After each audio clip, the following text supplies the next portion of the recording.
한국에 통장 하나만 있어도요, 신고 안 하면 한 해 10,000불 페널티, 6년 쌓이면 6만 불이죠. 근데 이걸 만약에 IRS가 고의로 봤다라고 판단하면요, 사상의 절반이 날아갈 수도 있다는 그런 얘기죠. 굉장히 무서운데요. 하지만 진실은 그게 아니고 IRS가 진짜로 원하는 게 처벌이 아니라는 거.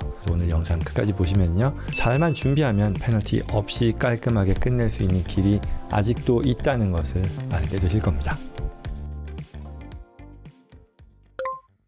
오늘 주제는요, 해외계좌 자진신고입니다. 제 채널 많이 보신 분들은요, 이 주제 또 나왔네 라고 생각하실 수도 있습니다. 맞습니다. 근데 이제 여러 고객들과의 상담을 하다 보면 여전히 이게 아직 잘 알려지지 않았다라는 그런 안타까운 생각을 하게 됩니다. 그래서 한 분이라도 좀 더 도움을 드릴 수 있기를 바라는 마음에 다시 한번 이 영상 준비했습니다. 그리고 또 하나 얘기하는 것은요, 이거 겁주려는 영상 절대로 아니고요, 오히려 그 반대라는 것, 주도적으로 문제를 해결하는 방법을 알려드리고자 하는 겁니다. 첫 번째로요, 이제 근거가 되는 규정일 텐데요. FBAR 그리고 FATCA 도대체 뭐냐라는 거죠. 미국에 거주하시는 분들인데요, 시민권자, 영주권자 또는 세법상 미국 거주자라면요, 한국에 자산이 있을 때요, 두 가지 신고 의무가 따라온다라는 거죠. FBAR와 FATCA. FBAR라고 하는 것은요, Foreign Bank Account Report 예요. 그래서 해외 은행 계좌 신고서라고 볼 수 있겠죠. 그래서 한국에 있는 또는 미국 외의 지역에 있는 은행 계좌, 증권 계좌 또는 보험 계좌 이런 것들 다 합쳐서 1년 중에 어느 한 시점이라도 합산해서 10,000불 넘으면 무조건 신고해야 된다라는 거죠. 연말에 잔액이 없으니까 괜찮겠지 이런 거 아니고요. 1월에라도 어느 때라도 그 연 중에 한번 넘었으면 신고 대상이다라는 거죠.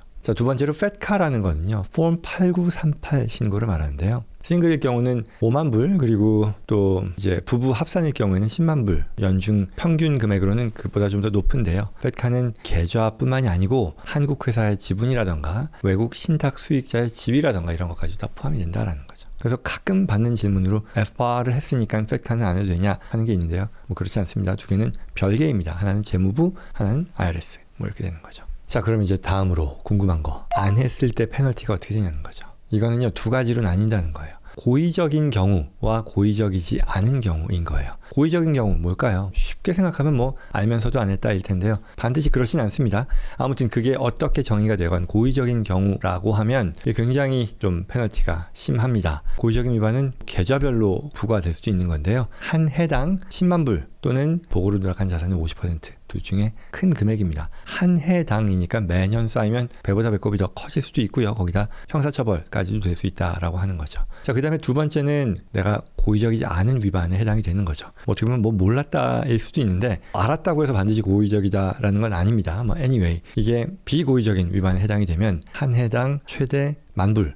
그래서 그리고 최근에 이게 이 위반 건당 10,000불에 대한 어떤 궁금증이 있었는데, 이게 2023년인가요? 연방대법원 판결에서요, 이 비고의적인 위반에 대해서는 이게 연도별로 본다라고 했어요. 이게 6년 누적이면 6만 불이니까 굉장히 부담이 크다라고 할 수 있는 거잖아요. 그렇습니다. 자, 그래서 실제 사례가 있었는데요. 애틀랜타의 어떤 한인 자산가였었던 것 같아요. 그래서 한국에 몇백만 불 미신고를 했는데 자진신고 타이밍을 놓쳐서 이게 IRS 감사로 적발됐죠. 그래서 벌금도 25만 불, 그리고 형사 처벌 가능성 이런저런 것까지도 들어갔어요. 그래서 또 월스트리트저널이었나요? 여기에 실명 페널티 액수가 다 공개됐었는데요. 이런저런 것들 실제 사례로도 있었던 거죠. 그래서 여기까지가 사실 따지고 보면 안 좋은 시나리오였었는데요. 근데 진짜 중요한 얘기는 이제부터입니다.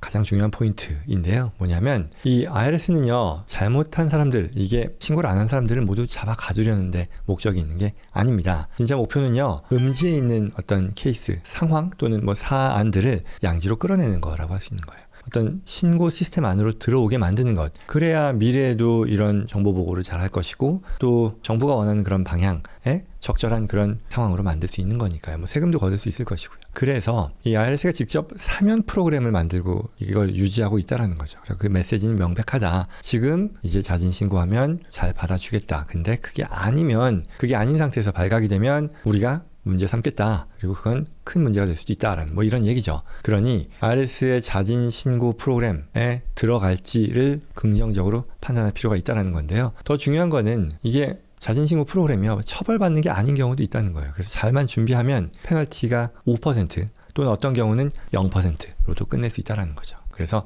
일반적으로 내가 잘 소명하면 받아들여질 확률이 매우 높은 그런 시스템적으로 설계된 그런 길이다라는 그런 뜻이겠죠. 그래서 한국에 자산이 있는 분들 또는 다른 나라 자산이 있는데 그동안 신고 못 하셨던 분들은요, 꼭 이 프로그램을 활용하는 것을 고려해야 되겠다라는 거죠. 자, 그러면은 이 생각을 할 수도 있어요. 그래, 뭐 자진신고 IRS가 만들어 놓은 권장 프로그램이라고 하는데 왜 이걸 권장하는 거지? 또는 이게 자진신고로서 때려잡는 게 아니라 권장하는 프로그램이라는 걸 우리가 어떻게 알 수 있지? 라는 그런 질문인 거죠. 자, 여기서는 역사적인 배경을 간단히 따져보면 설명이 될 겁니다. 자, 먼저요, 이 근거법이요, 언제 확정됐냐면 2004년이었습니다. 아들 부시 행정부였죠. 그 전까지는 굉장히 체계도 모호하고 뭐 집행도 잘 안 되어 왔었던 거거든요. 당시에 이 9/11 이후의 흐름이었는데, 뭐 테러 자금을 추적한다거나 아니면 자국민의 해외 자산에 대한 감독을 강화하겠다는 어떤 정책 목표 아래 기존의 법들을 정교화하는 그런 작업들을 계속 본격화했던 거거든요. 여전히 잘 안 지켜지던 것이 첫 번째 자진신고 프로그램을 IRS가 어나운스하면서 시중에 주목을 받았었거든요. 그게 2009년이었습니다. OVDP라고 해서 자진해서 들어오면 페널티 30%만 받을게 라고 했어요.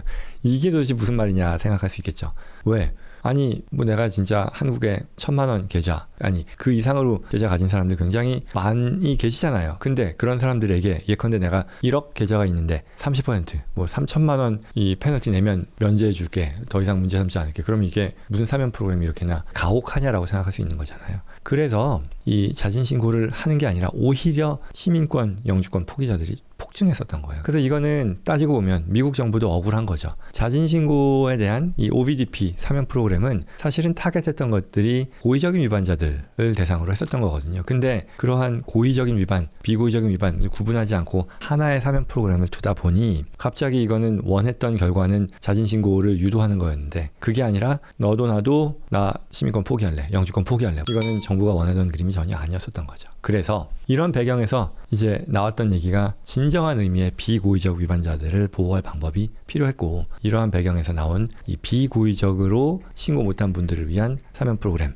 이 스트림라인 프로시저라고 하는 게 나왔다라는 거죠. 그래서 이러한 배경에서 IRS가 자진신고를 적극적으로 받아주는 어떤 배경이라는 그런 얘기죠. 그래서 진짜로 몰랐던 사람들, 고의적이지 않았던 사람들은 정말 시민권 포기하고 영주권 포기하는 게 아니라 당신들 때려잡는 게 아니고 이렇게 수면 위로 올려서, 양지로 올려서 법을 준수하는 것을 유도하는 그런 목적이라는 거죠. 그래서 IRS가 이런 목적으로 만든 프로그램이니까 배경을 알면 잘 준비해서 들어갔을 때 받아들여질 확률이 높다라고 평가할 수 있다는 거죠. 물론 이 얘기도 할 부분이겠습니다만 이건 언제든지 또 종료 시한은 없지만 닫힐 수 있다는 것. 그러면서 이 프로그램이 살아있을 때 적극적으로 활용하는 것을 고려하는 게 필요하겠다라는 건 분명하겠죠. 자, 그럼 이제 다음으로요, 이 스트림라인드가 도대체 뭐냐라는 걸 좀 볼 텐데요. 두 가지 트랙이 있습니다. 뭐냐면 두 가지가, 첫 번째는 도메스틱 트랙인데요. 이거는 미국 거주자용입니다. 그래서 어떻게 하는 거냐면 공통적으로 이제 절차상으로는 3년치 세금 신고서를 수정하고요. 그리고 최근에 6년치 FBA 이 리포트를 제출하고요. 그리고 내가 왜 비고의적인 위반에 해당이 되는지 Non-Willful Certification이라고 하는 어떤 그 소명서, 진술서를 준비하게 됩니다. 그래서 이 부분을 잘 소명해야지 받아들여지는 거죠. 왜? 비고의적인 위반이어야 하니까. 이걸 인정받아야 되니까요. 이 미국 거주자용 프로그램은 이건 이렇게 세 가지의 패키지를 준비하면 페널티가 5%가 부과됩니다. 그래서 지난 6년 중에 가장 잔액이 높았던 해의 5%인 거죠. 그래서 예컨대 뭐 50만 불이었다라고 하면 25,000달러가 페널티가 되겠죠. 그 다음에 이제 두 번째는요, 해외에 거주하는 미국 사람들을 대상으로 하는 거예요. 이게 페널티가 0%라는 점에서 굉장히 매력적인 프로그램이죠. 그도 그럴 것이 앞서 얘기했었던 뭐 시민권, 영주권 포기하는 그 비중이 가장 높았던 게 해외 거주하는 미국 사람들이었거든요.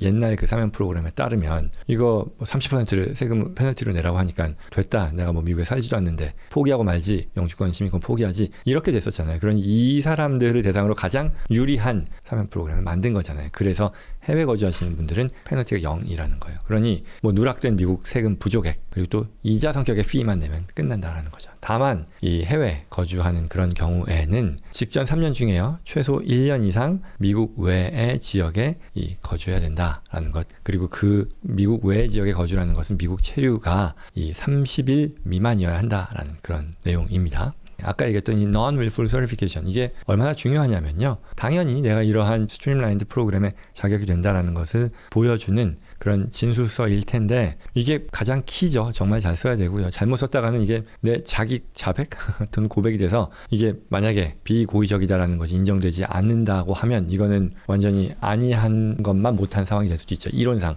왜냐하면 그 50% 페널티로 가는 이 고의적인 위반자로 가게 될 테니까요. 그러니 내가 이걸 얼마나 잘 쓰느냐에 따라서 5% 도메스틱, 그 다음에 0% foreign의 경우 되는데 이걸 잘못하면 문제가 된다. 그러니 같은 사실관계임에도 불구하고 진술 방식 차이에 따라 결과가 굉장히 크게 날 수 있다는 거죠. 따라서 이러한 것들을 충실히 다룰 수 있는 그런 전문가들과 상의할 필요, 같이 진행할 필요가 반드시 있겠죠.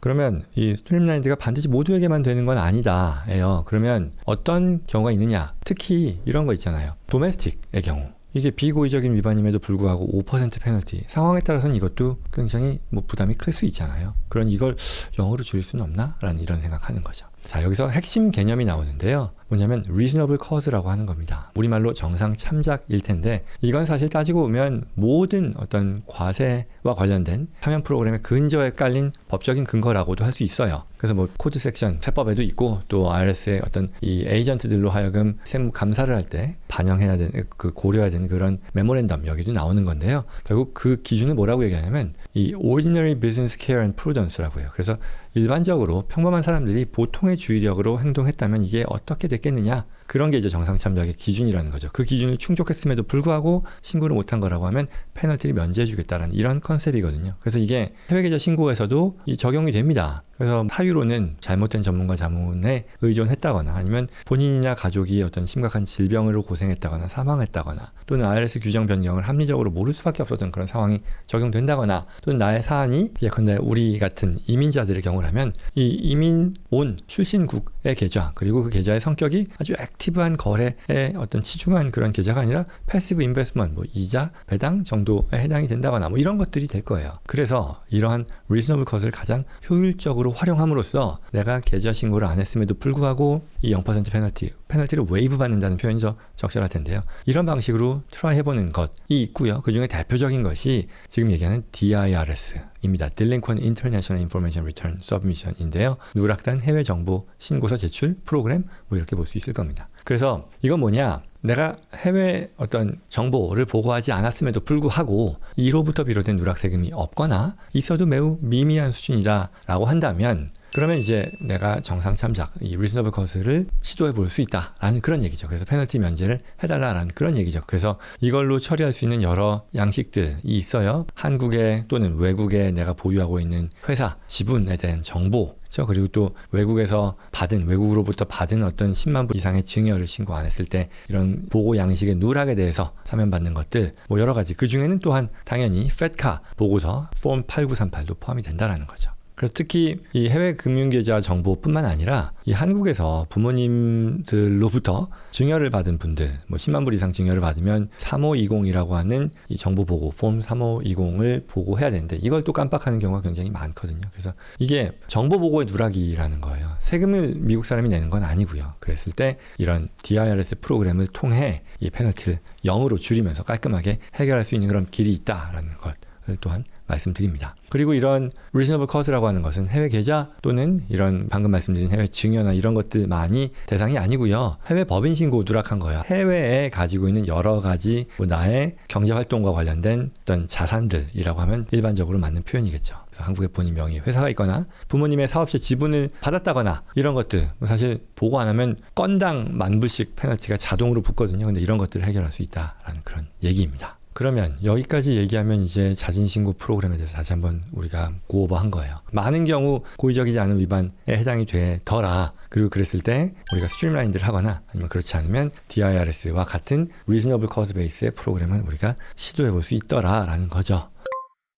자, 그러면 이걸 안 하면 어떻게 되느냐? 만약에 내가 이러한 프로그램 중에 하나를 검토해서 가장 적절한 프로그램을 활용한다면 페널티도 0 또는 맥시멈 5%인 거잖아요. 그리고 형사 책임도 없을 것이고요. 또 여러모로 이런 사안들이 다 비공개 처리가 되고 수개월 내에 종결될 것이고요. 할 텐데 만약에 이걸 안 하면 사안은 당연히 더 커질 것이다. 페널티가 높아질 수도 있을 것이고요. 그리고 그 밖에도 내가 이러한 어떤 규모가 있는 해외 자산을 미국 정부에 공개하지 않음으로써 그 자산을 양성화할 수 있는 그런 기회를 놓치고 그럼으로써 내가 놓치게 되는 기회비용 예컨대 그 자산을 내가 양지로 올려서 그 뒤로 미국으로 옮겨서 또는 그렇지 않더라도 더 적극적으로 투자 활동을 통해 내가 얻게 되는 그런 효익 이런 것들에서 내가 움츠러들게 되는 그런 기회비용을 감안하면 그 차이는 명백하겠죠. 심지어 더 나아가서 그런 자산들이요, 한국에 계속 있으면 그거 증여세 상속세 대상이 되잖아요. 근데 그거를 미국에 내가 가져와 가지고요, 그걸 가지고 투자하면서 자연스럽게 미국 법이 제공하는 여러 증여 상속세 면에 있어서의 혜택을 활용하면 이건 그 이후에 내가 누릴 수 있는 그 혜택이라는 것은 명백하잖아요. 근데 그거를 놓치니 거기서의 기회비용을 고려하면 그걸 신고하지 않음으로써 내가 부담하게 되는 손실이 굉장히 크다라고 할 수 있겠죠.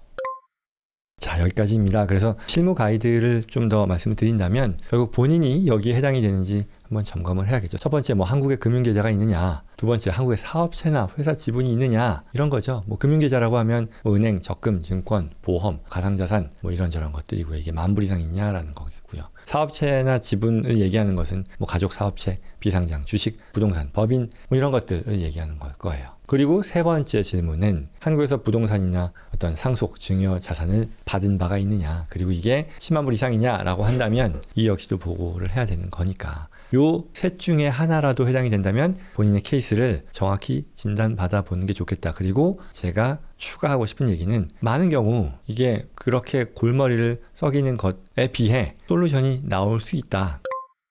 자, 그래서 마지막으로요, 뭐 오늘 영상에서 가장 전하고 싶었던 그런 메시지일 텐데요. 좀 아까 말씀드렸습니다. 뭐냐면 첫째, 너무 걱정하지 마세요 라는 거예요. 그래서 본인에게 맞는 솔루션이 분명히 있을 거다. 그리고 그럼으로써 이 솔루션을 내가 채택함으로써 자산을 합법적으로 수면 위로 올리자. 이게 첫 번째 스텝이다라는 거죠. 이게 그리고 끝이 아니죠. 첫 스텝을 하고 나면 수면 위로 올라온 다음에는요, 미국 법이 제공하는 모든 혜택을 적극적으로 누리셔라 라는 거죠. 미국은 자산이 있는 사람들에게 정말 좋은 나라이잖아요. 자산을 미국으로 옮겨와서 투자하는 거죠. 뭐 부동산, 주식, 사업, 그리고 나서 자녀, 손주에게 또 증여하는 거죠. 또한 증여 면제 한도 이제 1,500만 불이 넘었어요. 그렇죠? 그리고 이제 이 영구법으로 확정됐단 말이죠. 세법이 바뀌지 않는 이상 이건 유효한 거잖아요. 이런 것들 드러내지 않으면 내가 언감생심 이걸 꿈꿀 수 없는 그런 혜택인 거잖아요. 그래서 이런 것들을 꼭 감안하면 우리가 누릴 수 있는 혜택이 늘어나니까요. 꼭 적극적으로 이러한 자진신고 프로그램을 활용하는 게 좋겠다. 잘못된 정보로 벌벌 떨면서 영주권, 시민권 포기하고 한국 들어가는 이런 상황들 여전히 많이 봅니다. 제가 그분들을 1대1로 모두와 상담을 할 수 있는 건 아니니까 이런 영상을 통해서 정보를 전달하려고 하는 건데요. 그런 건 해결책이 아니라는 거죠. 그리고 실제로요, 이렇게 하다 보면 또 엑시텍스라는 것도 또 고려하는 그런 상황이 되잖아요. 그러니 호미로 막을 거 가래로 막지 못하는 그런 상황이 되지 않도록 잘 고려해 보시면 좋겠습니다. 오늘 말씀드린 이러한 비고의적인 위반자들에 대한 사면 프로그램 IRS가요, 이게 충분히 여러분들이 활용하도록 제공하는 프로그램이니까요. 이걸 가지고 양지로 올라오는 것이 좋겠다입니다. 어렵지 않다라는 것은요, 개념이 어렵지 않다라는 것이고요. 또한 잘 준비한다라는 것은 준비하는 게 쉽다라는 뜻은 아니고요. 잘 준비한다라는 거죠. 경험과 실력을 갖춘 전문가와 함께 한다라는 뜻이고요. 저나 저희 회사는요, 지난 10여 년간 굉장히 많은 이러한 케이스, 자진신고, 고의적인, 비고의적인 할 것 없이 그런 케이스들을 직접 해왔고요. 지금도 계속해서 하고 있습니다. 그래서 그런 부분들 감안해서 이 영상이 도움이 되었으면 좋겠습니다.